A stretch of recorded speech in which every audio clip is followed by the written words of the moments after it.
রাজনৈতিক সিদ্ধান্ত কিংবা আদালত যদি পতিত আওয়ামী লীগকে নিষিদ্ধ না করে তাহলে আগামী জাতীয় নির্বাচনে দলটির অংশ নিতে কোনো বাধা নেই বলে জানিয়েছেন প্রধান নির্বাচন কমিশনার এএমএম নাসির উদ্দিন।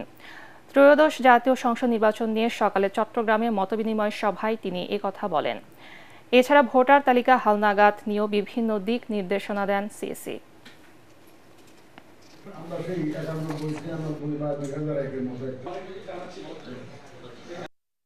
দল করার অধিকার তো সবারই আছে, শাসনতান্ত্রিক অধিকার। আমাদের কিন্তু কোনো দল আমাদের এখানে রেজিস্ট্রেশন পাবে কি পাবে না সেটার আবার আলাদা বিধিবিধান আছে। আমাদের শর্ত যদি পূরণ হয় আমরা দিব, শর্ত পূরণ না হলে দিব না। তবে ওই পুরানো যে দলের কথা বলছেন এরা কিন্তু বহু আগে রেজিস্টার্ড, এটা আমাদের এখানে রেজিস্টার্ড। সুতরাং সরকার যদি কোনো দলকে নিষিদ্ধ ঘোষণা না করে তাদের রেজিস্ট্রেশন তারা আমরা বাদী করতে পারি না। এটা রাজনৈতিক সিদ্ধান্ত অথবা কোর্টের সিদ্ধান্ত।